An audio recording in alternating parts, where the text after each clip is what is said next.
This conference will now be recorded. Hi everyone, welcome to the AWS training program. Today we'll talk about Route 53. So Route 53, as the name indicates, it's for routing purpose. AWS has its own DNS service. So whenever you open your browser and whenever we type some domain name like google.com, gmail.com, right? Actually, behind the scene, it hits an IP address. But for a human being, right, it's very difficult to remember the IP address. Just like we cannot remember our I can say friends numbers, right? We have hundreds of contact details in our phone. If we remember their contact number, it would be very difficult. But yes, we can remember their names. That's an easy way. And your name is ultimately linked with their mobile number. So when we search for their name and when we actually call them, there is no role of your no role of the name. Ultimately, your phone will be using the mobile number to place the call. Same thing is here. Domain name is just for our convenience so that we can easily remember it. Instagram or Facebook or LinkedIn, right? It's for our convenience. Behind the scene, browser is using the IP address to connect to the ultimate server. How all these things works and how AWS provides all these things at their own end. Let's talk about that. So we'll start the class with the agenda. The agenda is overview of Route 53 service, DNS record overview, routing policies, simple routing policy, latency routing policy, failover routing policy, weighted routing policy, and geolocation routing policy. So let's start with the overview. So Route 53 is a service from AWS and it's highly available and scalable.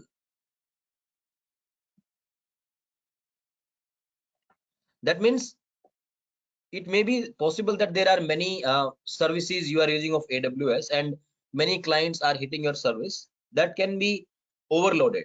But since it is highly available and scalable, that means it can scale up and scale down as per the requirement. Since any service which is provided and managed by AWS, that means we don't have to take care of anything.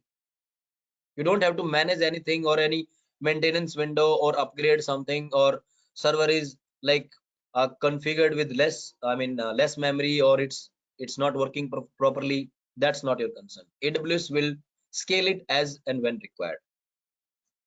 It helps translating the names like www.example.com into the numerical IP address. That's the ultimate purpose of Route 53 service. It effectively connects user request to AWS services like EC2 instances or any load balancer or any other resource like Amazon S3 buckets.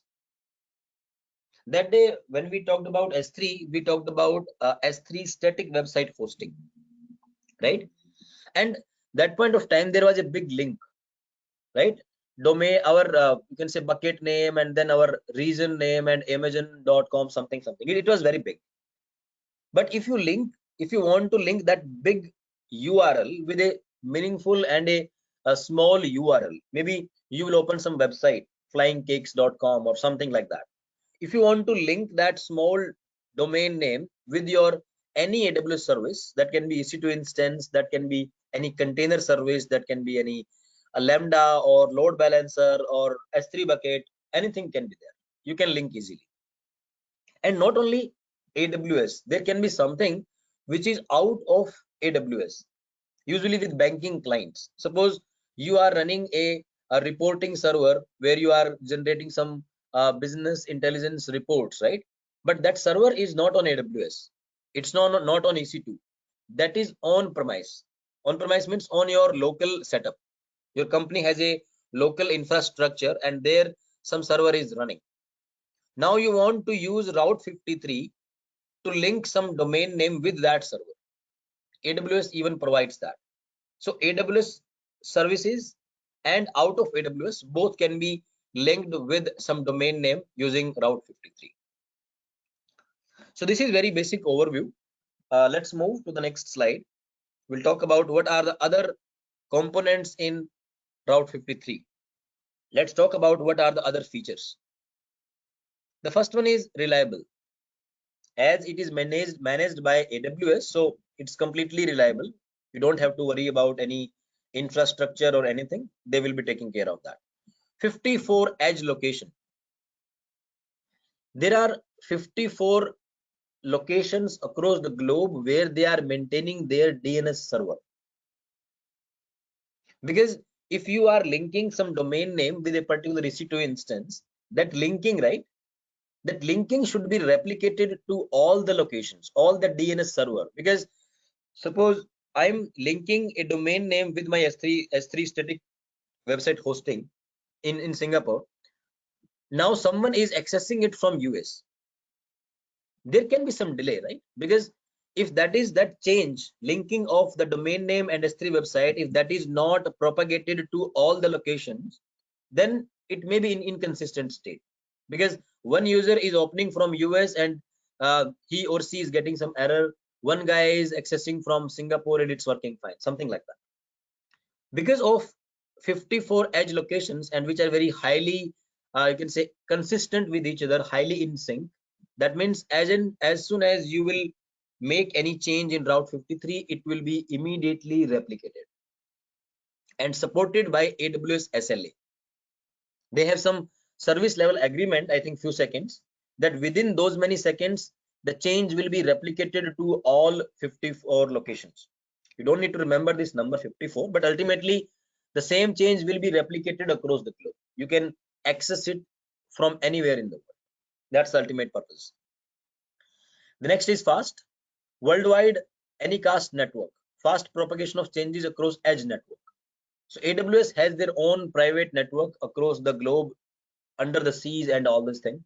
You may be surprised to know, because I was going through some video and they have set up very high, we can say very high speed fiber even under the seas to connect different locations across the globe. Integrated with AWS. So basically, since this is provided by AWS and other services are also provided by AWS, it's very easy to integrate them. If you want to integrate a load balancer, which we talked yesterday, so if you are creating a load balancer, even a load balancer has a big URL. So now you want to use some custom domain name, you can do that. The custom domain name will be pointing to load balancer URL. Load balancer will be further distributing your traffic to multiple instances. Suppose you have 3 EC2 instances working parallelly. Whatever user requests are coming, application load balancer will be distributing your traffic among multiple systems. So even that can be done easily. Easy to use. SDK, CLI, programmatic API, management console. If you want to add any new entry, this is my domain name and pointing to balancer or EC2 instance or Lambda function or out of AWS IP address, any change you want to do, right? You can do through management console. That means like opening the web UI browser and do it, which I will show you shortly. Apart from that, if you want to do it through CLI, if you remember, we did few things from the CLI from EC2. What we did is we listed the EC2, sorry, not EC2. Yeah, we listed the EC2 instances and we listed the S3 buckets. And I told you, not only about EC2 or S3, you can do anything from CLI. So from CLI, you can even manage your Route 53 stuff. You want to add an entry, you want to delete an existing entry, and any other things that you can do. Programmatically also you can do. Sometime you are using some Python and there is some requirement that you want to link some IP address with some domain name, you can do that as well. Cost effective, it's cheaper, pay as you go model. Depending upon how many hosted zones you have, depending upon how much traffic you are getting and all these things, they will be charging accordingly. In AWS, basically everything they charge as per the uses. There is no upfront you can say charges for anything. If you will pay, if you will use less, they will charge you less. If you will use more, they will charge you. For more users, you can even go with some discounted plans or something. If you want to lock some server for next 3 years or next 5 years, you can even get some discounted price.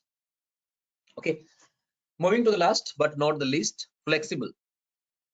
Supports weighted round robin, specify the frequency with which different response are served. Run application in multiple AWS regions and route users to the one that provides the lowest latency with latency based routing. Basically, in simple words, there are different type of routing which we will be talking in upcoming slides. As per your need, there can be different type of legal requirements as well. Suppose there is a website which is hosted in US and there is a legal requirement that it should be accessible within US. If anyone is trying to access it outside of US, it should not be accessible. There can be some legal requirement like that. So you can even achieve that with this one. There can be some other type of routing like very simple round robin. That means like there is no criteria, no priority. If there are 3 servers, means all 3 servers are equally capable, and let's distribute the entire traffic among all 3 servers, so they can take care of the load. But we'll be talking about the routing policies in more detail in upcoming slides. So I'm stopping here for 2 minutes. If you're having any doubt, you can ask me. So Neeraj, it sounds like the Route 53 can be only used for website hosting. Is that true, or? Not website hosting. Suppose you are using EC2 instance, you can do that as well, but ultimately you will be deploying some application on EC2. Then only it will make some sense, but not always website hosting. There can be some REST API calls as well. Then you never be opening the website. REST API, you know, right? Let me explain you. Suppose you want to check the status of your PNR. Okay, so you will be using a REST API